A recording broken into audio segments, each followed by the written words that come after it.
How's it going, Paul? It's great to get you on the podcast. I don't know how long we've been planning this thing, but I'm glad to get you on now because I just looked at the rest of like my year's recording schedule, and I'm already like, yeah, I'm done recording for like January and February. I'm not like touching those months. Well, thanks for having me, Joe, with you here so that we can have a chat. I'm looking forward to it. Yeah, yeah, absolutely. So, Paul, why don't we start with how you got into, IT or security overall, right? Like what was the thing in your past when you were starting out that kind of prompted you down this path, right? Because it's not necessarily a normal path, right? I mean, you're a professional looking at how to break things, on a daily basis. Not everyone likes that, right? Not everyone is built out for that. So, what do you think were some key points that kind of maybe drove you towards it? Yeah, that's a good question. So it was pretty much right as I started to become aware in life, back when I was just a little kid. And I first got my hands on some of the original gaming consoles, like the Atari. But I think the pivotal moment was when my parents, we were at one of the strip malls and I noticed this Apple logo and had to walk in there. I just didn't know what it was about as a little kid. And we walked into the store and I just saw all these original Apple machines back at the time and my jaw dropped and I fell in love with this thing and I had no idea what it was about. Eventually, I ended up with not an Apple, but a Commodore 64. And I started to learn about, oh, wow, there's this thing called BBS. Wow, I can actually connect over the phone. So I ended up getting my first modem. It was a 300 baud modem. And I started to find phone numbers to BBSs. I connected. I found I can run my own. I got my first BBS on a Commodore 64, and you needed a little dongle for the license key to plug it in. And it just kind of, it took hold. It cemented, right? When I was this like 10-year-old. And then from there, I just started to expand out. Eventually I taught myself how to program in BASIC. I started to go into Windows. And then I heard of this application or this software called McAfee. Like, that was brand new at the time. And I was looking at files through Hex and it just took hold, right? And the first software that was malicious at the time were very much interested in making sounds off of your machine, right? So you would run this application and then all of a sudden there was a bug in the code or something that someone had put in there that caused your machine to make sounds or make music. And I thought that was fascinating. The fact that things can go bad, and how does that happen? How do you figure out how that happens and where do you find it? So that began, in essence, the seeds of the journey that led to a lifelong fascination and practice within information technology that led to cybersecurity. And I've been doing cybersecurity now in various domains in cybersecurity for the bulk of my career. Hmm. Yeah, it's like that unquenchable curiosity. I feel like you probably like stumbled into it, early on. Like my first experiences with computers was like trying to figure out how to get my computer to run like games on it, right? So I mean, me and my brother real big into games. Well, my parents could only afford, one console, right? So he's on the console. All right, now I got to figure out how to play games with this thing, and start diving into it like that. It's an interesting time, and like I haven't thought about that in forever, right? I never thought that that would like make me more inclined towards computers or anything like that because after a while I actually kind of stepped away from it, and mostly because I had to like focus on graduating high school because like I went from being smart enough to pass everything without studying to taking like college prep classes, and it was like I have to study. Well, I don't know how to study. Like I gotta learn how to study now. Like all that stuff. So tinkering with computers kind of died off for me for a little bit. Yeah, for me, I would describe that period of time as something like the Matrix or something like the Wild West. You know, it wasn't known. It was unknown to pretty much the whole world. I mean, it was well before the internet took off, and I mean, it was awesome. It was great to be in a space that was brand new and everything was a discovery. Yeah. Yeah, it's a stark contrast to today where everything is kind of readily available. Like you said that you were starting to read, applications and hacks. Well, if someone wanted to do that today, right, there's probably a YouTube, basics Hex 101 video on it, right? Like, and back then, you're probably having to like go to the library, find a book on Hex, figure out what it is, go translate it to what you're seeing on the computer. It's a different level of it's a different level of like interest and enthusiasm you have to have. 100%. I think that one example of the difference between back then when I was getting into it versus having a lot of different tools and technology and AI being able to bootstrap people is like the definition or the view of the term hacker. You know, the term hacker back then was essentially what you're describing, right? It's that curiosity. It's going in and just kind of ripping things apart, trying to understand how things work. And that's a very different connotation today. Yeah. So when, back then, when you started to like actually get into security, what did that look like? Because back then, security wasn't a focus. It was like an afterthought. It was, Mhm. not really thought about much at all. So what did that look like for you? Did you kind of create your own path in security while being in another, IT domain like sysadmin or networking or something? Yeah, I mean that's a good point. Back then, when I was running BBSs, I certainly came across hacked software. Right, that was a big thing back then. But there was no focus from law enforcement. There was no focus from anybody. Right, it just was relatively unknown. As I went into um, a career, so to speak, I came into it as a help desk person. Right, like that I would think like an average or a traditional path for people wanting to get into IT, you step into like a service type role, right? Where you're helping people with your knowledge situations, right? They may have situations with their operating system. They may have situations with their username password. So that was something that I got into. And, and I remember being in that role as a client liaison. I started to do other things, right? So I saw opportunities to educate. And so I created internal websites. I created educational material for my clients and made sure that they were empowered with the information that I had or information that my organization, Informatics, had that we can impart to our customers and internal customers and make them more efficient.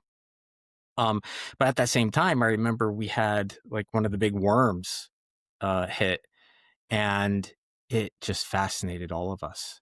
It was like, what is this? Right. I remember printing it out. I remember looking at it. I think it was Melissa. I'd have to double check, but that was back around uh 1998, 1999, somewhere around there. Had a big worm go around. And once that had happened, that was the pivotal moment for me, knowing that that was the direction I definitely wanted to take. Right. Like I enjoyed being in IT. I enjoy working with tech and I enjoy working with people around tech. But when that worm hit, it was a jaw dropping event. And so, yes, I was familiar with all the other things before, but I had not seen it impact in such a way like that worm did. And then all of a sudden, the junkie in me, the adrenaline junkie, the ambulance. I was an EMT, so I hesitate to say ambulance chaser when I used to actually be on an ambulance as an EMT and a firefighter at the same time. But it's that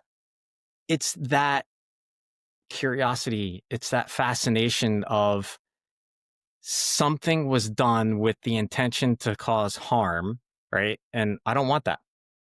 And I think that there's something I can do to help either prevent that or help to remediate against it or help to detect it? And what does that look like? And so I just started to focus on that. And it wasn't easy to kind of get there because that was a different time, right? And we didn't necessarily have those types of professions or paths at the time, but I knew I wanted to focus on malicious applications, malicious use of applications, malicious use of features that were designed and not meant to be used in a way that they were used to seek some ulterior motive. Hmm. Yeah, that's fascinating. If you were to give someone, maybe that's in college looking to graduate, right? Give someone advice of how they should get started in cybersecurity. What's the path that you would recommend that they start going down? I think the biggest help for me has been having knowledge in coding. That's been huge. And to your point, right, when you were talking about how do you study, how do you do those types of things, taking going through challenges that put you into that kind of space that help you to think and to help you to think.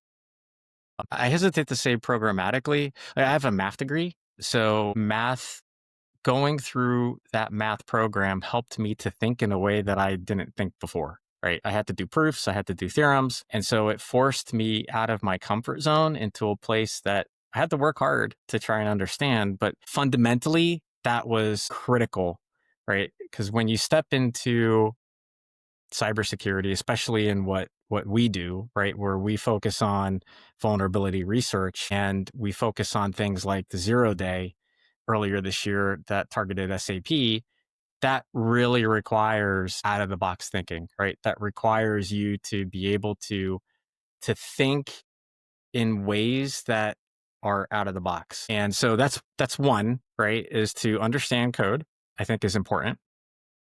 And two is to get yourself out of the comfort zone and to ask questions. The ability to ask questions and to understand what types of questions to ask, right?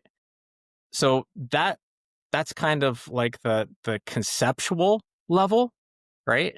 In terms of execution, I would say certainly having classes or experience to coding, having classes or experience with operating systems and networks, protocols is a big one because a lot of this stuff happens over HTTP or RFC. So understanding how to take a look at those protocols, understanding how to use something like Wireshark to be able to take a look at the PCAPs, to take a look at what's actually happening on the wire. Getting, if you're in college, signing up for those internships, right? Get into those internships where you have the opportunities.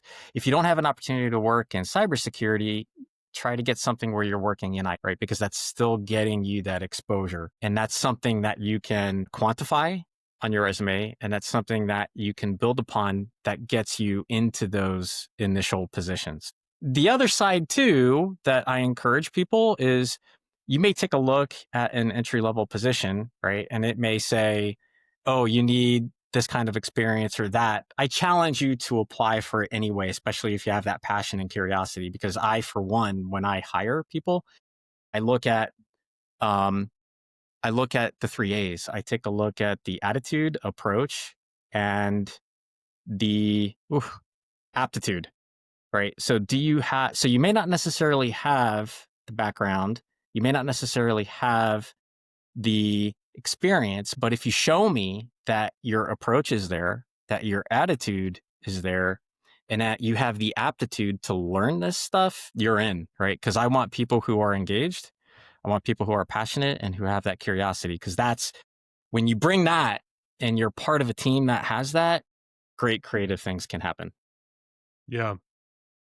Yeah, no, that makes a lot of sense. I always, I recommend that people start in help desk. And I think you kind of like describe that too, to a certain extent, right? And I just feel like the experience that you get on help desk, when someone's angry calling you and you pick up the phone and they're yelling at you because, something broke or whatever it might be, right? I mean, every help desk is going to be different. But when you get that experience, you're starting to be in an uncomfortable situation. You're getting used to being in a situation where maybe you don't know everything, and you have to find out and you learn how to find out and all that sort of stuff.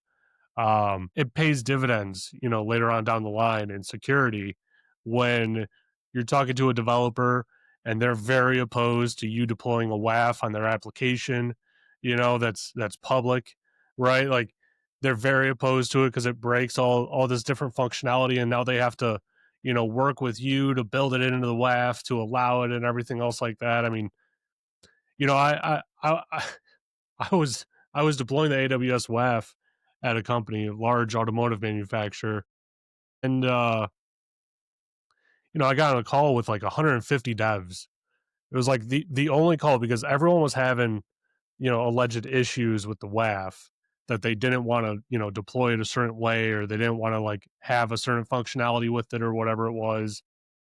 And so I get on this call. It's an hour long call with 150 devs across the country, and they're just yelling at me. They're just berating me for an hour. And it's literally me and one other guy on the call that's a friendly. I mean, everyone's friendly at the end of the day, but I think you understand what I'm saying. Like, there's one other guy on the call that's not even on my team, but he's a security expert on another team, and we're just listening to everything, and they were like trying to really like get around what they were asking for. They wanted me to put in a certain rule. Like, all of them were on the same page. All of them wanted me to put in a certain rule into the WAF. They didn't want to tell me what the rule was doing. And I'm like, guys, I'm a security person, right? I'm the most curious person like on this call. I promise you, I am more curious than anyone. I'm not putting in something that I don't understand what it is actually going to do 100% of the time, right? Like, this is a WAF, and that's a public application, like we're taking personal data with that, And literally after an hour, I finally put it together, and I just said to him, I was like, "Oh, so are you trying to just bypass the WAF altogether with this rule? Because like that's what you were describing to me that you didn't want to point out or say or anything, And they're like, "Well, yeah, that's effectively what it would do." I was like, "Okay, well, that could have been a 5-minute conversation or an email because I'm just going to tell you no." And now I'm kind of mad because you wasted my time. It's like, come on, what are we doing here? We all have those war stories, and I've come to through time to time, right? Sometimes I start meetings when I'm anticipating something like that and saying, "Hey, this is a blame-free working group session. Yeah, Let's focus on walking away with action items." yeah, yeah. I remember before that call, I actually talked to my CISO and I said, "Hey, look, I'm getting on a call with all these devs. They're probably going to yell at me about something.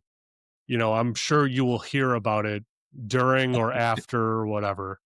But, don't worry. I'm not going to put the organization at risk. I'm not going to say anything that's against, what we're doing." He said, "Okay." And right after the call, he said he got a call from the lead dev asking, "Do we really have to follow what Joe is saying?" And my CISO, without even dropping a beat, he goes, "Whatever Joe said, you can assume I said it. Now, don't waste my time and don't waste Joe's time like that again." Like, he didn't even ask what the conversation was about or anything. He's like, "I don't care at this point. Like, if Joe had to go through that, you're not dealing that to me." You raise a great point. Having that curiosity is fantastic. I love working with people that share the same curiosity and the same passion. Yet, one of the pitfalls is what you're talking about, right? High level, our fundamentally, our job comes with those challenges, right? Our job is not the most well received by the business. It's like hated, because all that we do is cost money, and we slow things down and we make it more difficult, you know? It's like a natural adversary to some extent, And I've been in environments where, man, I've been in environments where like the security was so bad that I I wouldn't put my own personal information in their systems. Like that's how bad it was. And I'm over here just recommending like best practices, just normal, stuff and I'm getting shot down and denied. And I'm like, all right, well, either we're going to get breached, like, or I need to like run for the hills before we get breached. Like that sort of situation where it's just like, and then it's refreshing when you come across an environment that, embraces security, that actually includes you in things and whatnot. I agree. I have some ideas that I've executed in those types of environments. I'm curious as to what you've done in additional environments, right? That you've had to deal with that. What have you done that has helped navigate that complexity? Yeah, so, typically what I'll do is I'll get on the call with the leads, of whatever the product might be or whatever it might be. And I'll just explain to them, why it's important. Like what, hey, I got the scan over here. This is the vulnerability. This is what it's telling me that it's doing, right? And maybe we'll even test it out right there on the call because maybe I'm incorrect about something. Maybe there's a control that I don't know that exists, that they've already built in that handles it a different way, but the scanner still picks it up for some reason. If that's not the case, then we start going down the path of, okay, well, how do we actually resolve it? What does your time look like? Like how does the next sprint look like for you? All that sort of stuff.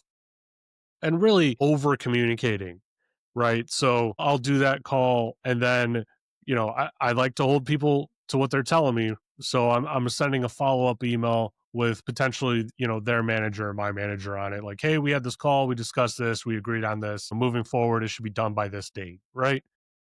And if it's not, if there's more pushback, then it goes up a level, right? So it just continues to go up until someone either accepts the risk officially or it gets taken care of. And so that's what I have found that typically works. It's worked, 9 out of 10 times, but that one time that it doesn't work, and that I don't want to say the one time that this process doesn't work, it was related to a single environment that it just nothing worked because it was a culture problem.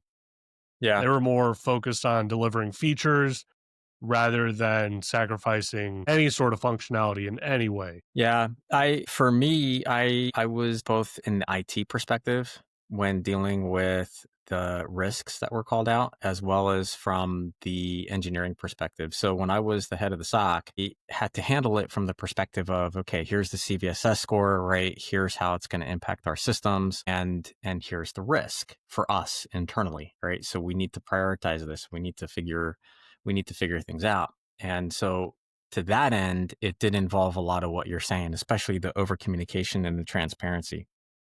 But that's hard, right? It's hard to do from an IT perspective. When I was in engineering, when I was the head of my engineering team, it was a different story, right? I didn't necessarily have to worry about it from that perspective. For me, it was more of a now I can have the capacity to shift left in that whole engineering process, right? So shift it all the way left to where we're talking about it conceptually and working it into the architecture and into the designs so that we can start dealing with it right up front before it ever gets to the back end where the feature or the product is released. And then we're dealing with bugs and then we're dealing with handling that afterwards. So it's interesting to deal with it from both perspectives. And I think it's good, to your point, to have as much diversity and perspective as possible, because then it gives you the tool set to be able to communicate to various people and to try and understand their concerns and to make sure that you are voicing their concerns appropriately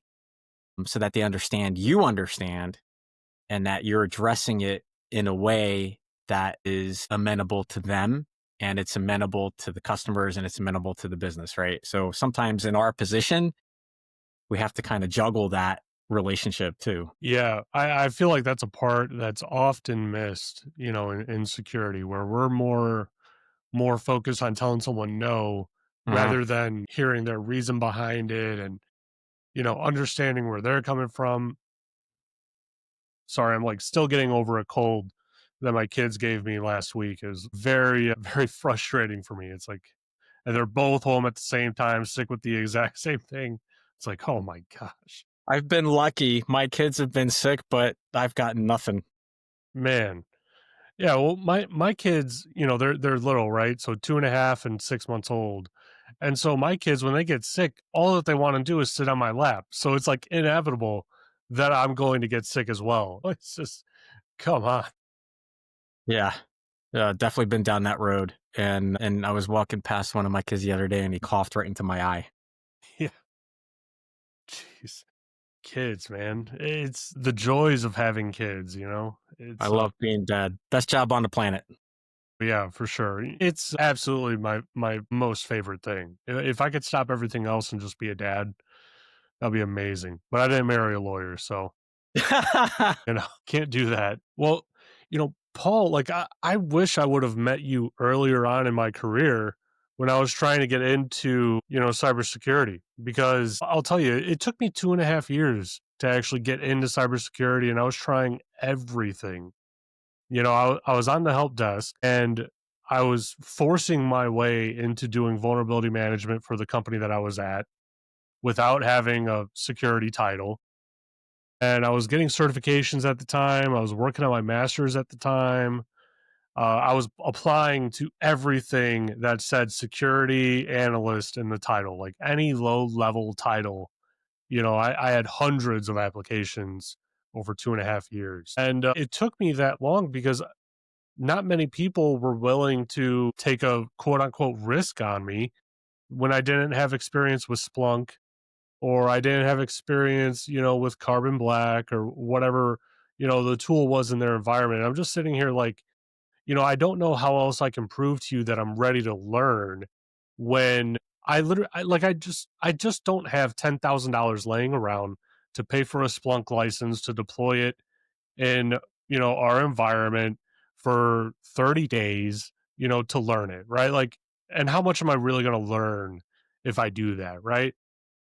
It just, that was the most frustrating part for me. And I eventually ran into a manager that had your same mentality, where it was like, hey, he doesn't have to have all of the, hands-on skills and experience. Like, we can teach that, but we can't teach is the personality, the drive, all those other intangibles that people need to actually be successful, to like, hey, when I give you this project, I need you to figure out how to do it. Like, that manager gave me a project and I went and learned PowerShell with it. It was like, oh, this is the easiest way to do it. Yeah, I need to learn PowerShell. Spent a couple weeks doing it, right? Like, but I still figured it out. And that's not what a lot of people would do. They wouldn't learn a whole like scripting language just to achieve some, fairly low level project, right? But yeah, I don't know where I was going with that, but I feel like it would have been really beneficial to meet you early early on. I feel like you've just given me a light bulb moment for the first time concerning this. Because I don't get a lot of that, right? So with what you just told me, it kind of makes me go back to what we were talking about with how I started out, right? And there was this, I knew nothing, right? Anyone at that time knew nothing. I mean, it was literally, we're all learning everything at the same time. And you had to be curious. You had to have that drive. And so I wonder if that is a prerequisite as a hiring person, right? That understands that aptitude is so important, right? And your attitude and those 3 A's, they're so important to me. I've hired interns. I love having interns. I love exposing them to what we do. I love hiring interns. I don't look for unicorns because I know that I can bring people on who have those 3 things and they grow up their skills in the environment in which I hired them into. All right. So they become part of the team. They understand that it's safe to ask questions and there's no negativity. We celebrate not only the wins, we celebrate the quote unquote failures. I don't like using that word failure, but I'm going to use that here. I tend to refer to failures as opportunities, right? It's the whole mentality of proof of concepts, right? So you have a theory, you go ahead and test the theory. It's like it's being a scientist, right? You have a theory, you test your theory, it didn't work. Great, success, check. We've checked that theory. It doesn't work. Let's move on to the next theory, right? So that's to me the definition of a failure. We went through tested out a theory.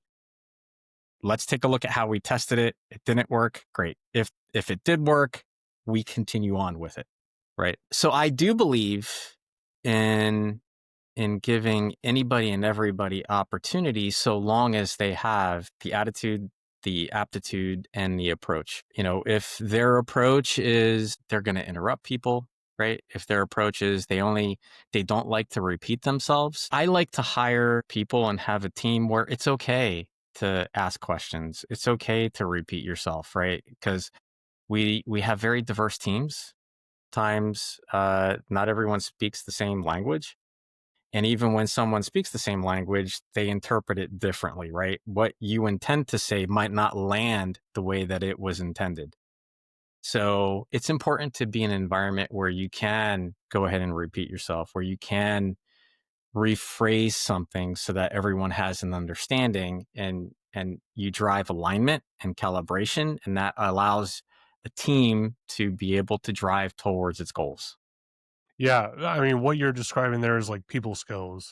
People skills really. I said this maybe last episode or a couple episodes ago, but it's a pretty common theme where you know it, as the market becomes more saturated with more and more professionals on the marketplace, right? There's fewer roles in some instances for these positions, right?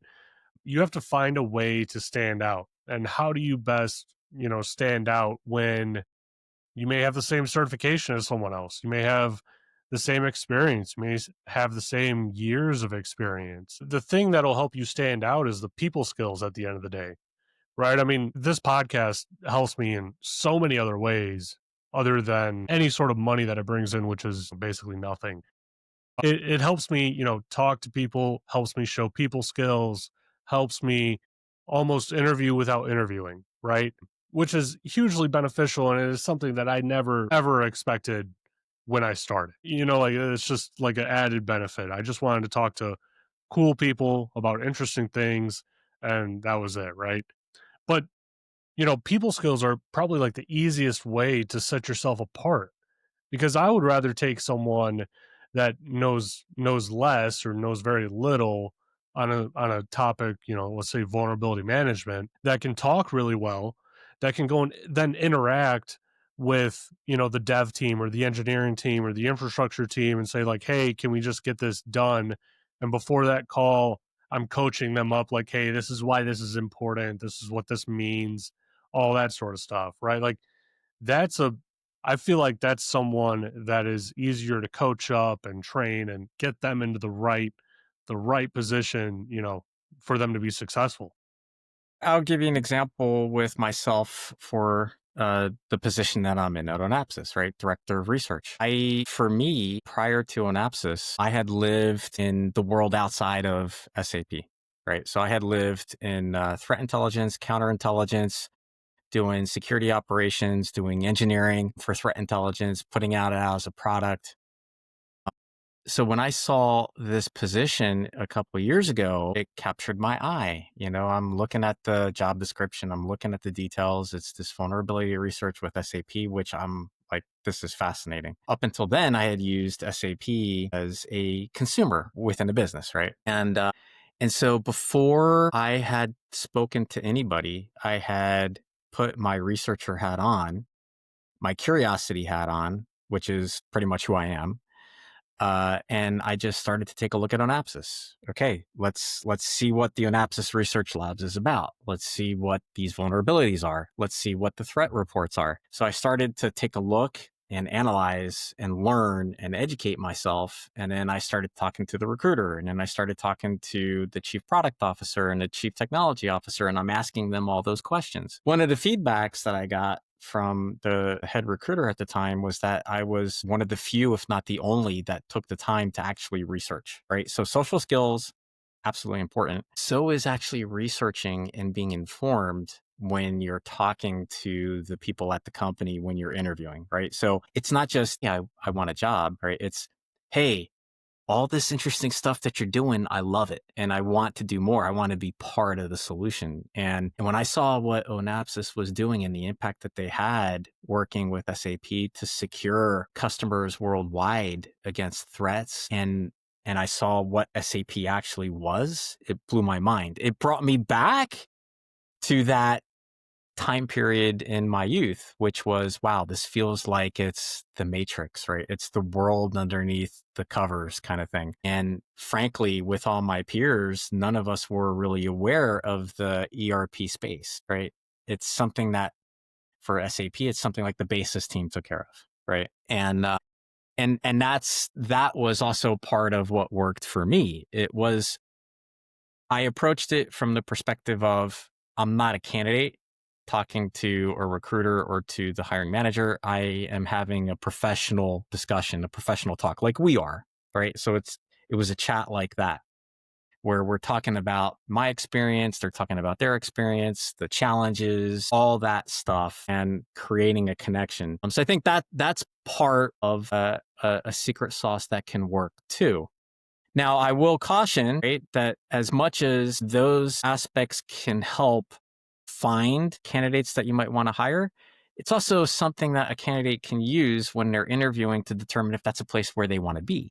So I use those things for myself as a candidate to make that determination. So when I've hired here people at Onapsis, but in coming to join Onapsis, I use that. And I got to tell you, Onapsis is quite special. I'm happy I'm here. And like you're saying, you wish we met a few years ago, which I agree. It would have been great if we met a few years ago. I wish I learned of Onapsis years ago and I got on sooner. Hmm. So talk to me about Onapsis and the 0 days that you guys found in SAP. Maybe even y maybe when you're done telling me about Onapsis, tell me what SAP is if someone doesn't, already know and they're listening to the podcast. Yeah. So Onapsis has the Onapsis Research Labs. And essentially, that's how Onapsis had started. It started with the three founders where they were in engagements and they were pen testing, right? They're going out there and they're in environments and they're doing pen testing and they came across SAP 14, 15 years ago. And then they were like, wow, what is this? There's bugs. So fast forward to today.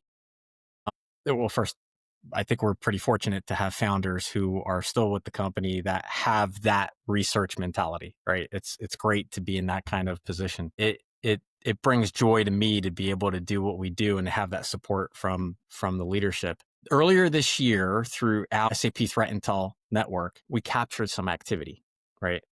And when we started to analyze that activity, we realized what had happened that ultimately led to the patch that SAP released for the 0 day, which was the 2025 31324. That 0 day, fascinating, very advanced. Someone had to have known the intricacies and the the sophistication to be able to craft together this Java chain and be able to put the payload into that sync in the gadget chain that would ultimately lead to remote code execution. So that's what we started to see. When we took a look in our network, we started to see that activity at the beginning of the year, starting in January. And then we started to see back in March the exploration of remote code execution using the 0 day. And then in April, SAP issued the patch. And then after that, we started to see a lot more use of these web shells. So we captured that activity. We captured those exploits, those attacks. And it was my team we spun up. We spent a lot of time looking at those attacks. We were ripping apart the PCAPs. We're doing all the work that we needed to do to deconstruct and to understand what was going on. And then we're partnering closely with SAP product security to make sure that we were passing on the intelligence and the information to them that they can use that can continue to be rolled out as patches, as notes to all of SAP customers globally. So we've been on that all year. I'm still amazed, right? Like, we've been telling customers for a long time, just on Apsys overall, SAP is a target. We issued some reports a couple years ago when we partnered with Flashpoint that now SAP was being talked about in the underground. It was being actively talked about across the whole spectrum of miscreants, from people that don't have the knowledge, that don't have the capacity. They're using tools, right? We refer to them as script kiddies, all the way up to APTs, government sponsored groups, so on and so forth, right? We saw that there was now interest in ERP. And then here's the 0 day. And sadly, a lot of companies have gotten compromised by the 0 day, and even more now because of the release of the POC by shiny hunters. As to SAP, I believe they are the largest software company in Europe. I think the third largest in the world. They've been around for a very long time. They create this product, this suite of products that are wrapped under the name SAP. And so they are enterprise resource planning applications. And there's a whole bunch of those applications. They're targeting sectors like oil. They're targeting other types of sectors like pharmaceuticals, some specific applications within the environment for automotive, for instance, manufacturing, for hiring, for financials, for compliance. There's a whole suite of tools and capabilities that companies have in order to make sure that their businesses are running and that they stay compliant with regulations. But it is complex. And so what we refer to that information, we call that the crown jewels. So a company's crown jewels are typically stored within an ERP system like SAP. And that's what we do at Onapsis. We have our own application called the Onapsis platform that customers can purchase, and they can go ahead and roll out in their environment to assess their environment, to defend their environment, and to do code audits of their code that gets pushed out to SAP. But we also have my team in the Onapsis research labs, where we actively work on finding vulnerabilities within SAP. We partner with SAP, we report them to SAP. So next week is Patch Tuesday. SAP will go ahead and release its patches. You'll see some patches from us, usually month to month. But on top of that, like I said, we have our intelligence sensor network. And from that, we actively monitor the ongoing attacks against SAP. We work to understand what's happening, sort of like a weather report, right? Day to day, week by week, month by month. And certainly this year has been, I think, the biggest eye opener for a lot of companies worldwide, because SAP really wasn't targeted before like it is now. I would consider this to be the point of no return, right? All the criminals, all the malicious actors are aware that SAP is important to companies, and that if it gets taken offline, you can shut down a business, as we're seeing now with some businesses out there. Their manufacturings are shut down. Huh. I didn't even realize that there was active SAP threats going on in environments that were shutting down factories. Mhm. So, were you able to do any attack attribution to, this exploit? Do you know potentially of where it came from or who put it together? Now I've got a slide with some information. For the 0 day, we suspect that there was involvement from Russia or slash China. We don't know exactly who, but we suspect it's out of there. What we do know is once the web shell started to get deployed, that it was being used by Chinese actors. And now with Shiny Hunters releasing the POC, I mean, the exploit's now public, right? Anyone can go ahead and use the exploit and activate it. So yeah, unfortunately, it went from very private hands to now it's very public. There are a lot of other groups that are targeting SAP. I'm pulling up a slide here because I don't remember all of them off the top of my head, but we've got like Fin7, Fin13, Cobalt Spider, Quilin, Shiny Hunter, Scattered Spider, Lapsus, APT41, Earth Lamia, APT10, UNC 5221, and the list goes on. Yeah. So, you said that it was a remote execution on the SAP system. What Can we just talk through what it was actually doing in the system?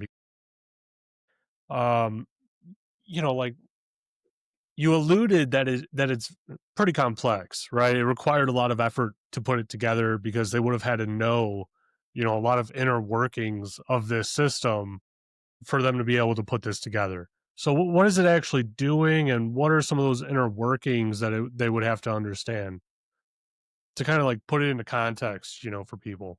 Yeah, so let's talk about the initial 0 day, right? We talk about WAFs. We talk about putting in filters into the web application firewall to be able to stop things, right? You usually go ahead and look for cross-site scripting. You look for those types of things. Right? You can refer to the OWASP top 10. But in this particular case, it was a straight HTTP attack against an endpoint, the metadata uploader, which is a totally legit application within SAP. But the payload involved this gadget chain, right? So it's a series of Java classes that were constructed together, and it was passed serialized over to the endpoint metadata uploader, where at one point it's getting deserialized. And once it gets deserialized, within that sync of the gadget chain is the actual payload that was malicious. So for the RCE, the remote code execution, we would see execution. Remote code execution doesn't necessarily mean a web shell is being dropped, right? Or a remote code execution can go ahead and execute a command right on the command line, for instance, and there might not be a file that's left behind. Okay. So it might run a command on there. It might run something like, who am I? It might run some other type of command where you might want to run curl, for instance, to download a file or do something else that's malicious. But that's the idea of this. And actually that's the things that we started to see at the beginning of the year before the web shells were being dropped. So we were seeing evidence of these attacks coming through this HTTP endpoint to metadata uploader, where the chain was being deserialized and executed, and some sort of remote code execution was being run. Now, how do you Wow. stop that through a web application firewall, right? Yeah. Because it looks like a legitimate request. Yeah. Huh. Yeah, it's really fascinating. I keep telling myself that like once I'm done with my PhD, I'm just gonna like go be a security researcher somewhere. Like, because Come I join find it us. so fascinating. Yeah, like it's so fascinating, and I want to go more offensive threat intel side. That's like the area. That's probably the one area that I haven't necessarily touched, but I think I would be really good at it. So that's just yeah. Offensive in terms of like pen testing and those types of things. I wouldn't say necessarily pen testing. And don't get me wrong, I want to get my OSCP and the OSCE more of out of my own extreme curiosity and need to not be comfortable, I guess. I want to get those. But, the security researcher side overall, I feel like pulls a lot from pen testing to some degree. Right. And so I feel like that's a good like foundational skill for that side. Our pen testing is different than the traditional pen testing, right? We're not coming in and testing perimeters. We're not testing firewalls. We focus on coming into an environment and testing SAP. So we do black box testing for customers. And I love being able to do that because it challenges customer perceptions, right? So they may think that they have a level of security, and then we come in and we show that that's not the case. So our researchers not only work with SAP and understand what the vulnerabilities are, and then so when I say work with SAP, we have SAP applications, right? That we test, that we work with. And then once we find those vulnerabilities, we go ahead and report them. But we also go into environments where we test actual SAP installations at customer premise. And that's not only a way for us to help them understand their environment and help them to gain additional security, but it's also a path for us to understand how SAP is being used that gives us insight to further our own research. So offensive security to me also means, from prior experiences where I set up and ran counterintelligence operations, where I engaged threat actors. So I did this at if you looked at my LinkedIn profile, you can kind of get an understanding of Yeah. where that might have happened. But yeah, I mean, I've been involved in engaging threat actors and getting them arrested, working with law enforcement and working through legal channels to do botnet takedowns, to get threat actors arrested. I had a case where I investigated one of the biggest spam attacks at one company that I was at and identified who the threat actors were. passed that information over to law enforcement. We identified that that person was landing in a country that was kind of like a partner to the United States. So once that person landed, we were able to get that person arrested. Nice. Wow. Well, Paul, we're definitely at the top of our time, unfortunately, but I definitely want to bring you back on and talk about some of that other stuff, that you were doing. It's some pretty cool, interesting stuff. I think you might have some good stories to talk about, but you know, I Absolutely. re- I really appreciate you coming on and taking the time. Absolutely, my pleasure. I mean, it sounds like we can have a lot to discuss, whether it's all that other stuff or whether it's advice for people trying to get in. I would love to be able to join back on. Yeah, yeah, absolutely. We'll definitely figure it out. But before I let you go, how about you tell my audience where they could find you if they wanted to connect with you, and where they could find Onapsis if they wanted to learn more about your company and your solution. Absolutely. So for my company, you can go to onapsis.com, and at onapsis.com, you can look at the navigation. You can find us under the Onapsis Research Labs. There's information in there that we put up. We put up blog posts. We put up threat reports. We have webinars. We've had a lot of webinars and reports about 31324. So if you actually do a Google search for Onapsis and 2025 31324, you'll see our main go-to article over this 0 day. SAP has actually thanked us in their patch month release notes for working with them intimately about this 0 day. So that's been 31324 has been a fantastic journey.